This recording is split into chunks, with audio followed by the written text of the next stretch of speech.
I was watching Bears Vikings earlier today. 4th and 10, Brian Flores blitzed 7 against a spread formation on Justin Fields. Yeah. That's what Brian Flores thinks of Justin Fields. Did they convert? Yeah. Oh, okay. It was insane. It was a 3-0 game in the second quarter.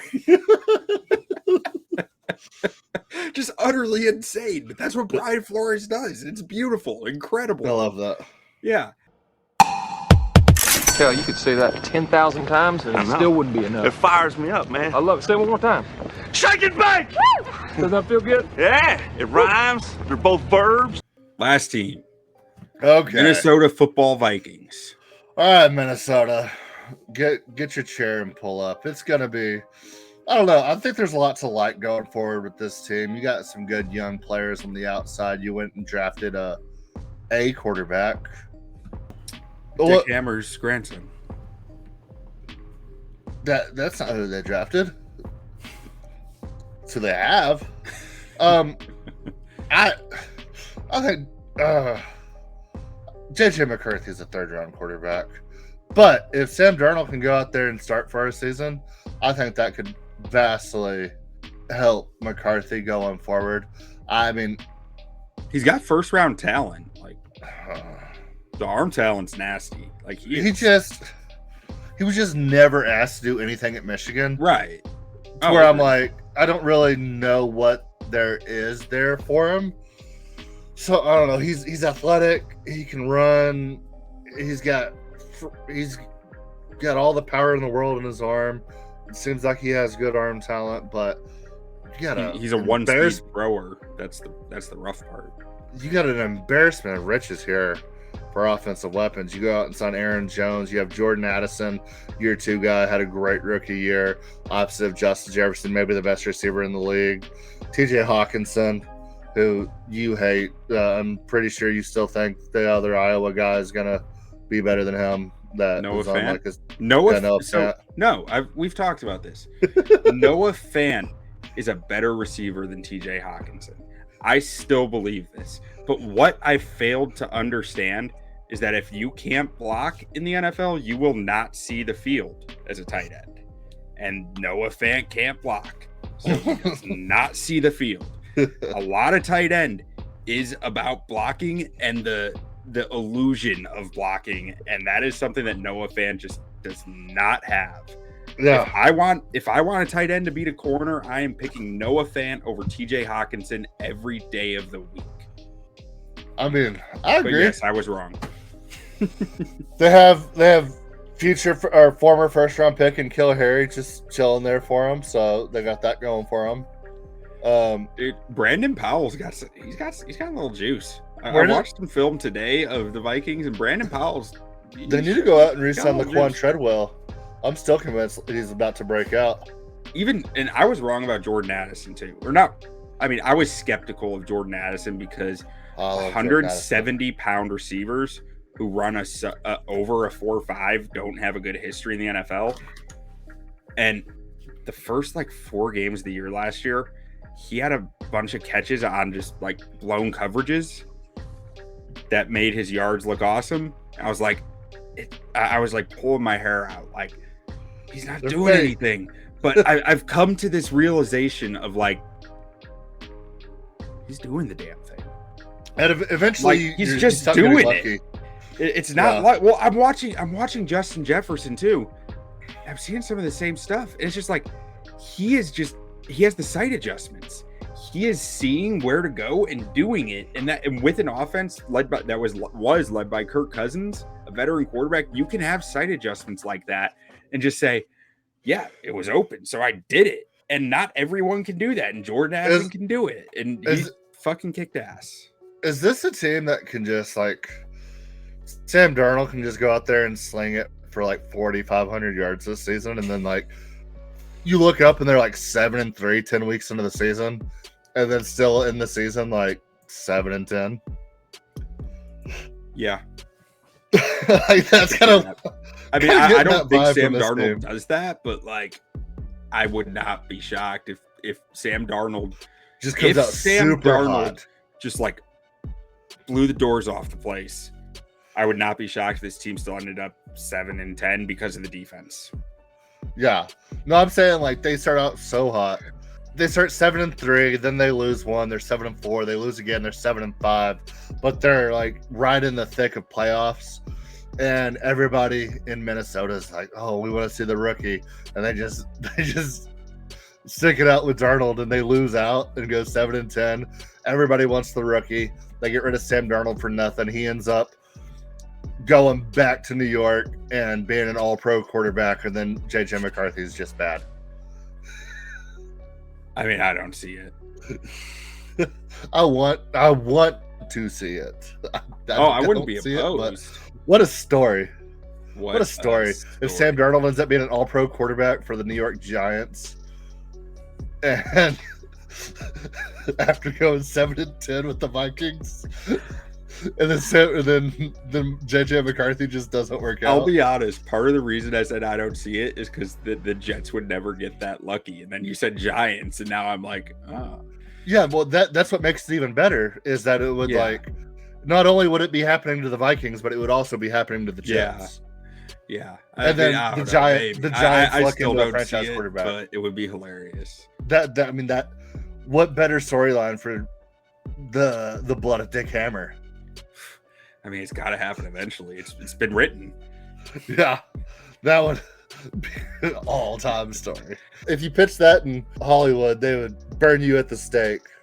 They'd tar and feather you in the streets. Why?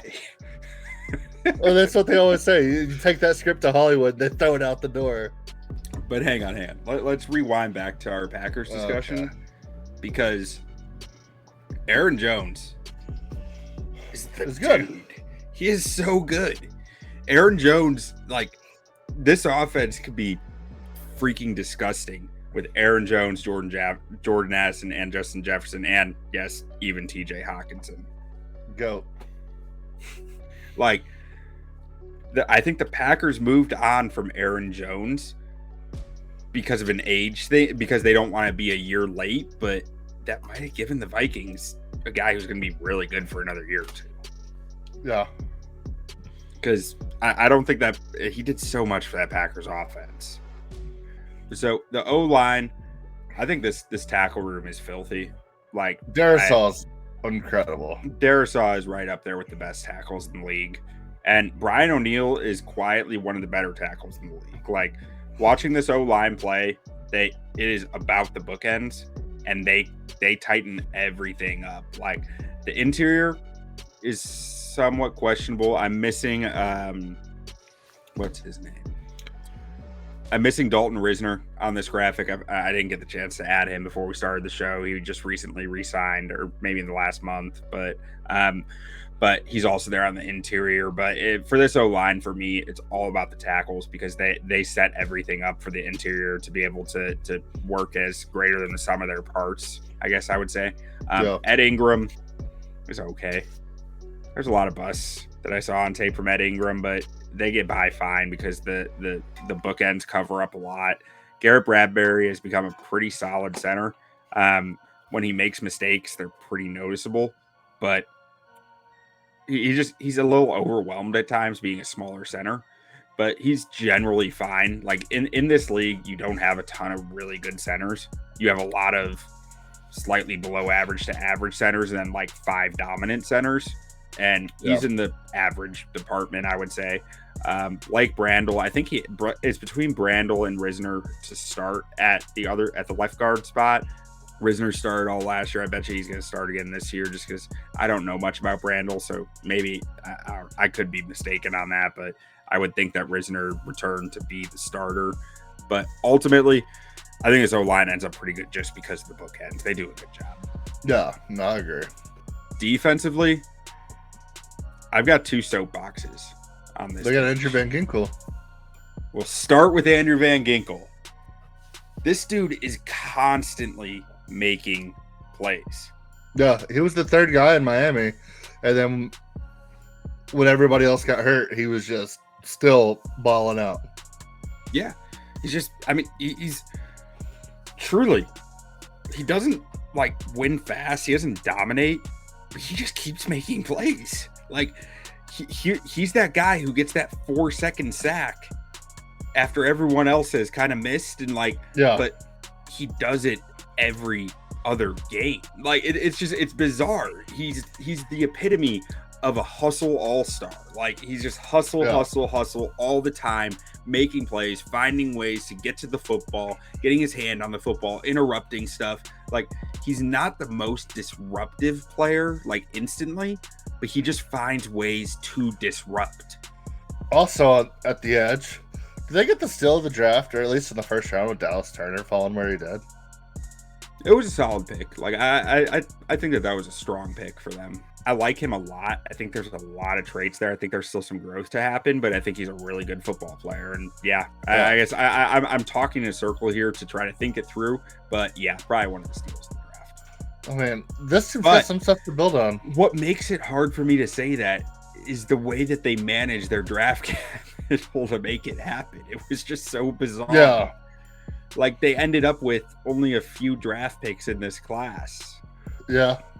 But I mean, at least they didn't take a 30-year-old rookie at 7 overall. Right after you sign a guy who's only like 3 years older than your rookie for like $165 million. Yeah. And then at least they didn't do that. Yeah. I mean, they could have. They could have done the exact thing, pretty much. Yeah. The other guy in this edge room who flashed to me on tape a little is Pat Jones II. I thought, I mean, his grades here and stats here aren't all that impressive, but there were some snaps where I was like, okay, Pat Jones. Okay, I see you. And then the interior, this is really where my questions start. But I have no questions about the man himself, Harrison Phillips, one of my favorite players in the NFL. Harrison Phillips is a beast of a nose tackle. And great name. Just constantly stuffing up run lanes. Absolutely great name. He wears white gloves that make him look like the Monopoly Man or something. Like Magic Man. Yeah, the Magic Man. Harrison Phillips. Like I just love the way this dude plays the game, and he's two-gapping like nothing out there. He's got long arms. He has, I think, a top 5 bench press at the combine of all time. Like he's a monster.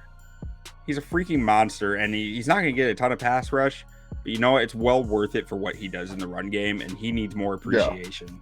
Yeah. Outside of that, Jonathan Bullard, former Chicago Bear great. He can stuff up the run okay. There's not a lot Jonathan Bullard does that you're like, oh, yeah, okay, Jonathan Bullard. But, like, he's fine. Probably a rotational guy on most teams, to be honest, but he's a starter here. And behind him, Jonah Williams, Jerry Tillery. They drafted Levi Drake Rodriguez out of Texas A&M Commerce. Shout out Texas A&M Commerce in the 7th round. Shout out. Legends. Really thin D-tackle room. Like this is a big question mark for me because it's hard to have a good defense if your D-line can't eat, and I'm not sure this D-line can eat. They added John Grenard, who's fine. Like, I think his numbers were pretty solid last year. I think some of his production came clean up off of Will Anderson. But I do think there is something there. Like, he's a starter in this league. I do think he is an NFL caliber starter. I'm just not sure it's going to be very... I think he's closer to DJ Wanham than he is to Neil Hunter. Yeah. Would be the way I would put it. And then looking at the linebacker room... Ivan Pace Jr. was a lot of fun to watch last year. He's kind of a key man in Brian Flores' defense, I think. As far as being like a key man is probably a weird word for it, but like an agent of chaos, I would say, more than anything. Like just running around and just like chicken with his head cut off, making plays, doing stuff, blitzing, whatever. Like he's just not really asked to be very assignment sound because I think he's just asked to wreak havoc. And they got Blake Cashman next to him, who I can't speak a ton to Blake Cashman either here. His stats look pretty nice. He did play a good amount of snaps last year. I didn't notice a lot of his tape. I'm not even sure where he was last year. I'll probably need to go back and watch some of his tape as I didn't get any preparation for this, so I can't really speak on Cashman.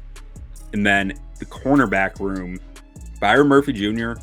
had a nice bounce back year for them last year. His grades and his yards and his touchdowns here don't look very good. Harrison Smith's still there? Dude, Harrison Smith is going to die a Viking. They signed him to like a 4-year contract extension like a year ago. For like $68 million or something like that, wasn't it? Yeah, it's something crazy. But Byron Murphy Jr., the stats for these corners are going to look bad always because it's a Brian Flores defense that puts a lot of pressure on the corners. I think Byron Murphy actually played fairly well last year. Caleb Evans showed some upside out there, something that maybe he could develop. I don't think he's expected to start this year because Shaquille Griffin is back and healthy. And I think that Shaquille Griffin's going to be your starting outside corner across from Murphy. Murphy will probably kick inside to nickel at times, and that's when Evans comes on the field. But I am curious what's going to happen with Mekhi Blackman because he played pretty well in 38% of the snaps last year. Yeah. And I think he's a guy that you want to keep getting on the field. Ultimately, I trust Brian Flores at such a high level to figure out cornerbacks. I'm just not sure how he's going to do it here. Like, I don't love the talent of this room, but I trust Brian Flores. Yeah. Is this Brian Flores' second year in Minnesota? Yeah. Doesn't it seem like there's a weird job for him to take? Well, yeah. After being a head coach. He was getting blackballed. But as DC as well? Yeah, he was suing the NFL. No, I remember that. And I could see why nobody would want to hire him as a head coach. For that reason. One wanted to hire him, period. Or a lot. I don't think. I mean, this is nothing official, but I don't think a lot of teams were even interested in hiring him at all after he sued the NFL. Oh, really? Yeah. Oh, got to steal. Yeah, absolutely. Like, I mean, Andrew Booth Jr. is probably not going to be much in this league based on what I've heard. I can't say a lot from film testimony on that, but how many of these corners do you think they keep on roster?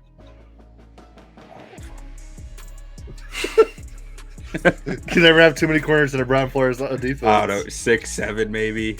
Yeah, I don't know. It's kind of a hodgepodge group, but like, what can Brian Flores get out of him? You know, he runs a crazy system that is going to blitz 7 more often than anyone in the league, and is going to drop 8 more often than anyone in the league. And it's like, it's wild. I love his defense. Yeah. He's probably my favorite D coordinator to watch in the league, but it's also kind of madman. Like a good gauge of how good your quarterback is what Brian Flores does to them on 3rd and 4th down.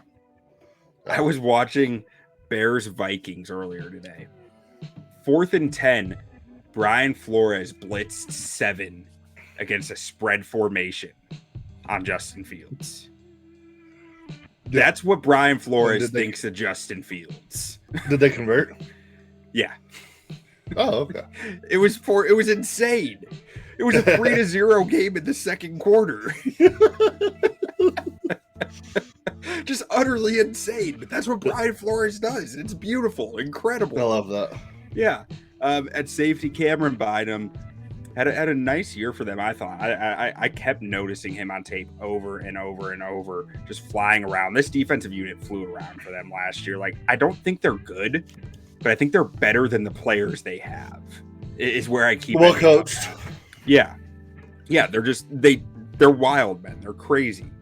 They're like the Dolphins that like gave up 70 points to the Ravens, you know, like that. I feel like the talent level is similar to that. But that Dolphins team ended up winning like 6 games because Brian Flores is just a madman. Yeah. Yeah, and Josh Metellus is a weird football player, man. This guy is like a linebacker safety hybrid who they kind of play all over the place, and just he blitzes a lot. He stuffs run lanes a lot. He's asked to play a deep coverage some on occasion. Like, he gave up a ton of yards, but he also is just flying around and making plays a fair amount too. A lot of stops. Like, just an interesting group, man. The Vikings defense is weird. This whole team's interesting. You know, Kevin O'Connell is going to find a way to make the offense work. Like, that's what he does. I just don't know. Their schedule is freaking brutal. I just don't know where they're going to get wins. Yeah. So we got their over/under at 7.5, playoffs at +270, division at +900. You think they can win 8 games? I don't think so. I don't. I mean, I just look at what they were after Kirk Cousins went down last year. And I'm just not sure that this team is that. Like, they'll have Justin Jefferson and Aaron Jones. That's upgrade, but like, I'm not sure the defense really upgraded. I think there's more tape on what Brian Flores is going to do with his defense that offensive coordinators will be able to plan around. I think that was kind of a factor last year, that this defense might come down to earth a little from what it was. I just don't. What I'm more interested here is over under 5.5 starts for JJ McCarthy. I don't know if that's the real number, but that's the number in my head. Under. I think so too. I think they're going to ride it out with Darnold. I think Kevin O'Connell is a former quarterback who has job security. I was about to say, how much job security do you think Kevin O'Connell has? You think they'll let him just... I mean, obviously we're going to see a little JJ McCarthy, whether or not it's garbage time or... Last quarter of the season. 16, 7, yeah. Last quarter of the season is where you, like, according to the data, that's where you can, like, safely start a rookie quarterback. Either you start them day one or you wait till the last quarter of the season. If they're in a playoff race, let's say they got 7-6 going down the home stretch, you think they still give them a couple starts, or do you think they just ride it out and try to make the playoffs? I think you try with Darnold at that point. Yeah. You're 7-6. You're probably getting close to Alex Smith type production from him. Yeah, no, I think that's about would be what a career year for Dick Hammer, Darnold the third. Yeah, but I mean, has he ever been in this good of a situation? I mean, I honestly thought he was going to be the quarterback in San Fran when he went. I was right in the fact that it wasn't Trey Lance. I was wrong in the fact that the last overall pick in the draft would play as well as he did. I really thought Sam Darnold was going to win that job, and when he did not, I mean, I think there's something there with Darnold. I think he can be a top 20 quarterback with an offense like this. I mean, I think he can go out there and sling it. I mean, if he doesn't throw interceptions, I mean, I can definitely see him having an average Alex Smith year, not the Chiefs Alex Smith where he was like top 5 in the league in every category, but definitely like 49ers Alex Smith. Yeah, I think you could see 49ers Alex Smith. I'm just not sure if he'll ever be as turnover averse as he was, though, as Alex Smith was. I feel like Darnold's always going to have a little that's bit what I of was saying. If you can keep the turnovers down, minus 170, 165 for under 7.5. I mean, that's laying a lot of juice to take the under. But I mean, I don't think I can take over. And if you're gonna take over 7.5, you're at 8. You might as well just take the playoffs at plus 270. I'm taking. I think value. I'm going over 7.5. That's the only value play I can live with here. I don't think they're making the playoffs over the other 3 NFC. You don't think they make playoffs 8 and 9? No. The odds are twice as good to take the over. And so do you think 9 wins gets them to the playoffs? I think they're holding some cheese out with that line for you. Yeah. No, absolutely. But hypothetically, do you think 9 wins gets you in the playoffs in the NFC? I'd say less than a 50% chance it does. Really? You think the 7 seed's gonna be a 10-win team? Not necessarily, but I also don't think they're going to win a bunch of tiebreakers. So you think they could, if they won 9 games, they would lose to another 9-win team in a tiebreaker scenario? Yeah, I could see that. I think 8 or 9 wins get you right in the thick of things in the NFC. But yeah, I mean, that is a big old bite of cheese right there, because I mean, you're towing the line big time between 7.5 and making the playoffs. But That Right. might be the best bet. I mean, 8 and 9, but Yeah, it's I one of don't think those two. It's either the over or the playoffs. That's the value play. Those are the two. value for sure. But yeah, I don't think they win 7. I don't think they win 8 games. Neither do I. So I mean, I think I have them winning 4 games if I'm not mistaken. 1, 2, damn, I got him with 3, here. I gotta give him another bet. 4. Yeah, I have Titans Vikings under week 12. Oh yeah, that's your bet of the year. Calling it early. That game's gonna be the highest scoring game all season. You know what? They're beating the Falcons in Minnesota week 14. The return of Kirk's cousin? Mhm. I'll take the Vikings there. Dallas Turner's gonna have 3 sacks because it's double revenge for Dallas Turner because he thought he lost out on what, probably like $4 million, thinking he was gonna go to Atlanta and drop it all the way to Minnesota. Yeah, That's Dallas Turner game. That's not Kirk's cousin. Dallas Turner game. Yeah, they cost Dallas Turner a lot of money for a rookie that won't start till his 3rd year when he's 64 years old. You've got the Vikings at 5-12. I've got them at 4-13. I think 5-12 is the perfect number for the Vikings. So do I. I just don't know where that 5th comes from. Like I can do week 1, but then I need to give the Giants win somewhere because then I only have the Giants at like 2 wins, and I don't think that makes sense either. I don't think you have to give the Giants any wins. I think the Giants 3-win team. I'll give the Vikings week 1. Okay. 5-12. Perfect. Watch. I'm probably gonna change that when we talk Giants. Yeah. All right. You need to be more like a dog. We don't need a bunch of cats in here. Yeah, looking in the mirror. Do I look good? I got my extra bands on. I got my other shoes on.